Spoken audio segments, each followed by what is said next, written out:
Welcome to the Nurturing Fathers Podcast, a show dedicated to helping men succeed at the most challenging and rewarding job they'll ever have, being a dad. Your hosts are Mark Perlman, the creator and founder of the Nurturing Fathers program, and his son, Corey Perlman, who facilitates the program at the Atlanta Federal Penitentiary and is also a father of 2 young children. It's time to add tools to your Nurturing Fathers toolbox. Mark and Corey, take it away. I got this job I just came back from school in Atlanta. I went to Clark College, and I got this job working in the handicapped children's preschool with handicapped children, and I got to know them and their parents. And I just, liked the idea of working with people, and I found something that I'm pretty good at. So I've continued that, through my life. So I've worked with handicapped children. I've worked with teens in high schools. I work with families. And so I've kind of evolved. And so in 1999, I began working at a young fathers program. I began running a young fathers program for Family Service of Greater Boston. And that's what kind of catapulted me into the fatherhood work. And here I am 20 years later as the director of this program that I built to be a statewide program. And I'm really proud of that. Wonderful, John. We've talked a lot, you and I, about redemption stories.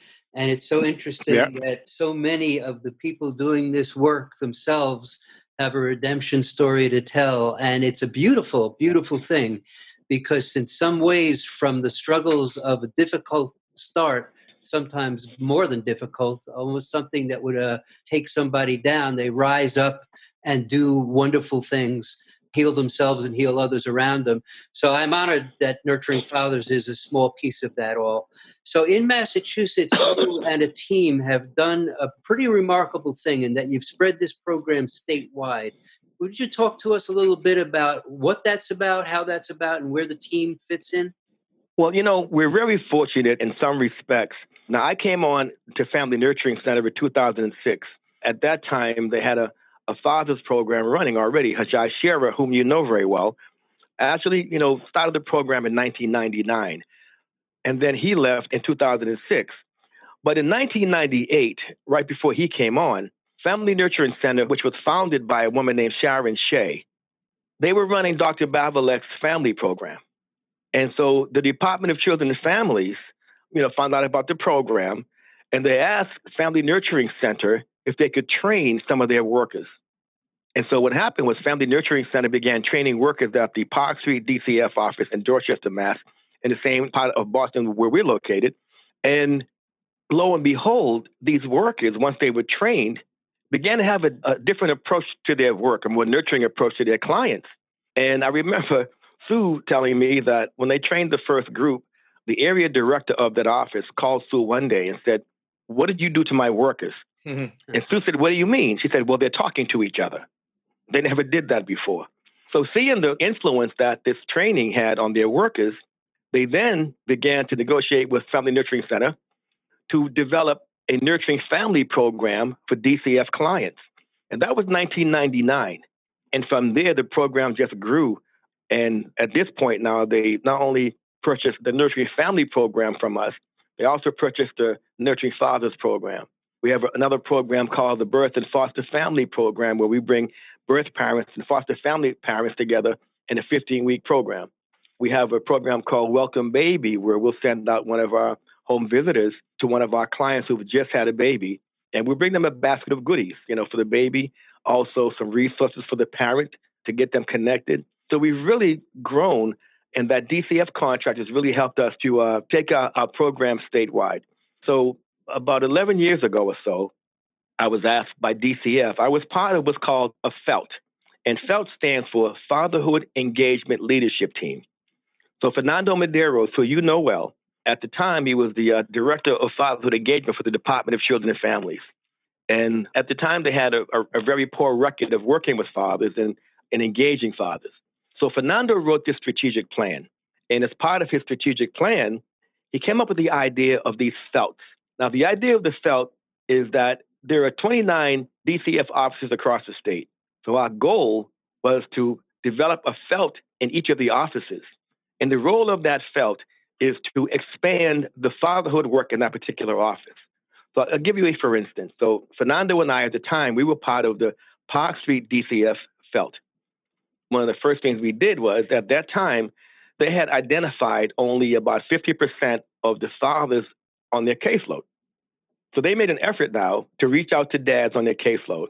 And in 1 year, they went from 50% identification to over 85% identification. And not only did they identify fathers, but they actually got them involved in the case and began providing services to them. And so that's how it, began to grow. So I was asked to bring a team of fathers, four guys, to what they called a training.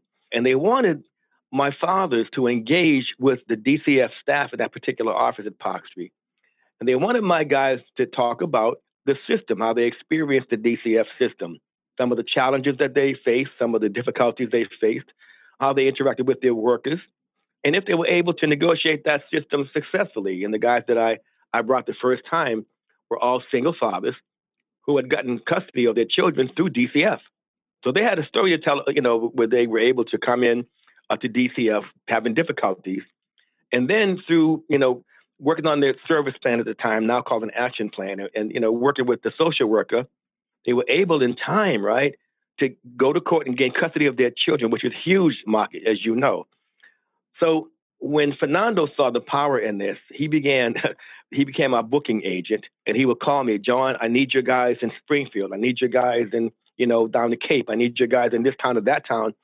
And so we began to crisscross the state, going to various DCF offices and giving these presentations. And each guy, tells their story. And these guys have, some very compelling stories. That was 11 years ago, and we're still going strong.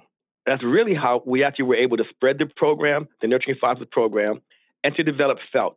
Every office that our guys would go to, and we'd give these presentations, there was a groundswell of interest right away for those folks in those particular offices to not only start a FELT, right, but to begin a Nurturing Fathers program. Right. And so when I first started here in 2006, we had 4 programs going on in the Boston area per year, 2 in the spring and 2 in the fall. Well, lo and behold, we now have about over 30 across the state. We're in New Hampshire and we're in Maine. And you sent me to Long Beach a couple of weeks ago. Now we're in Long Beach. So, and my feeling is that it's such a powerful story and powerful model that it should be spread around the United States. A couple of things stand out for me. Just going to highlight a couple because so many do. But one of them is DCF, Department of Children and Families. Every state has one. It's either by that name or something very similar. And they deal with families who are having troubles, either potential troubles or actual troubles. But the relationship between those families in many DCFs is not a friendly one, and they live with a certain fear or almost like an oppositional relationship to DCF, which is a shame, because what you folks have done is turn that around to make DCF a supporter and friend of these families to help the families become what their children most need from them, to become nurturing, to become functional, to become healthy, so that these children can be safe, but also the families can improve to be what they're capable of being. So that is a huge change in philosophy and strategy. And that opened the door, as I'm hearing, for Nurturing Fathers, because the second thing about DCFs often is that they deal with moms. And fathers are considered at best a secondary parent, or not really on the radar screen at all. But going, in your case, from 50% involvement or identification to 85% shows how many fathers are active, have a place in the child's life, and why not help him be the best father he can be on behalf of those children. So that's just a huge success story. It really is, Mark. What was interesting about how they were able to contact these fathers and get them involved in the case is that many of these fathers did not even know that their children were involved with DCF. No one had bothered to contact them. Huh. So as you say, the father was more of an afterthought, at that time. And, over the years, right here in Massachusetts, anyway, DCF here has gone from in working with families from a deficiency mode to a strength-based mode. And so rather than looking at families, that they have certain deficiencies, or that they need to be shored up or, whatever, we find that all families have strengths. No matter how difficult their circumstance is, they have certain strengths. So it's those strengths that we build on and those strengths that DCF focuses on now. But part of that has been our influence in the DCF system in this state.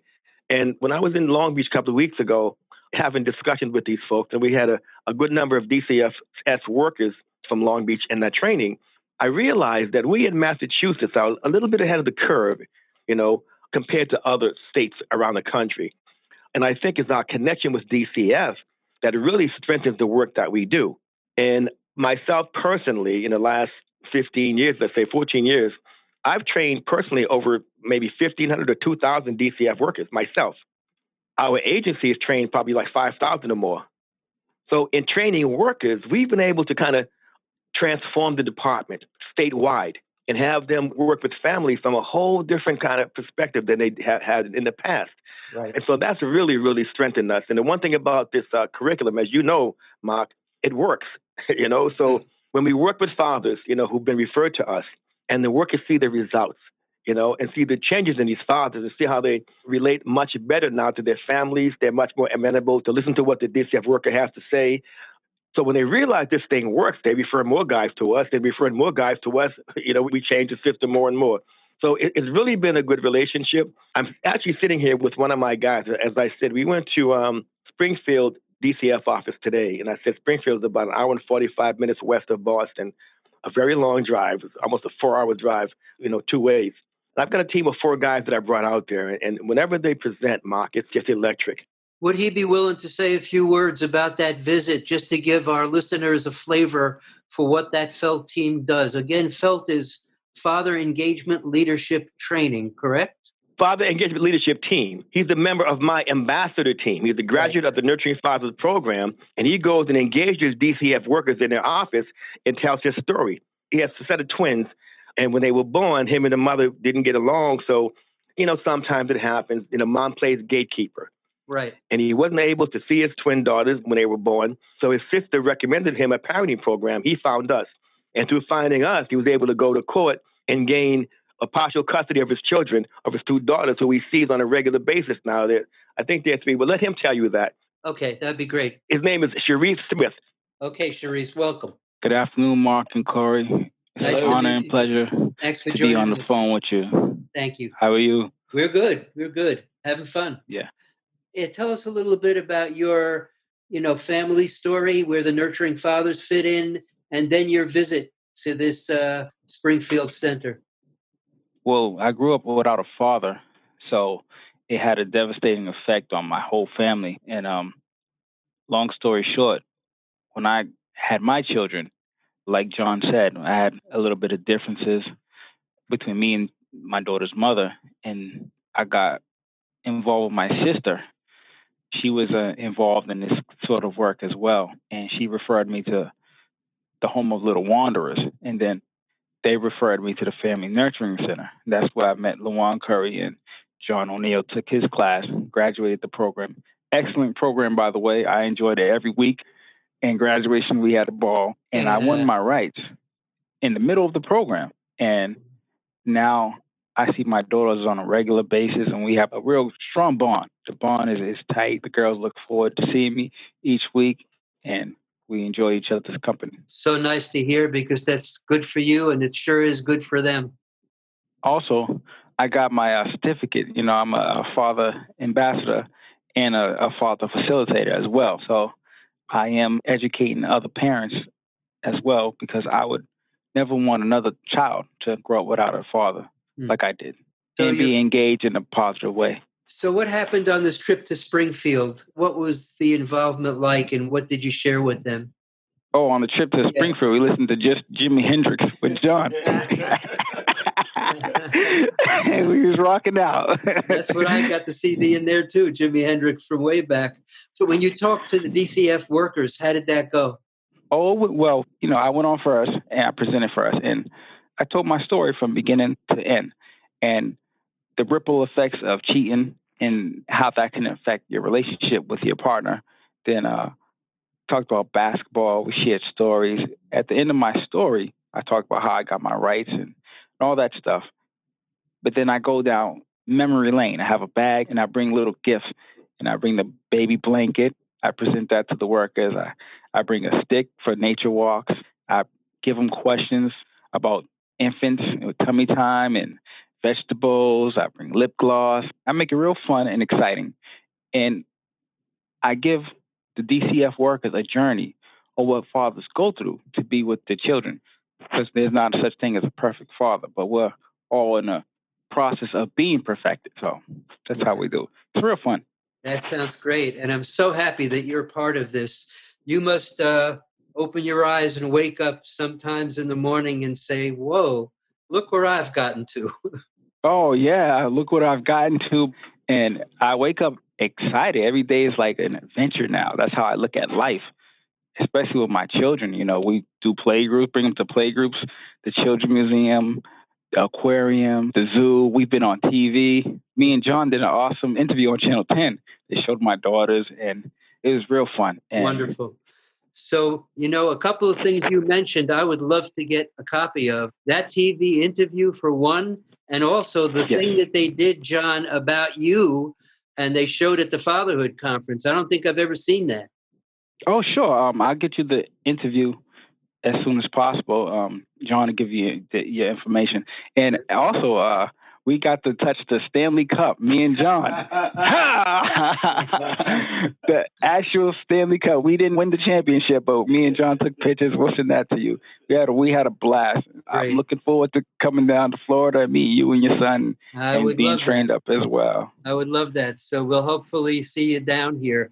Thank you, Sharif. That was wonderful. Thanks for listening to the Nurturing Fathers podcast. Have questions or comments? Join the conversation at facebook.com/nurturingfathers or email us at nurturingfathers@gmail.com.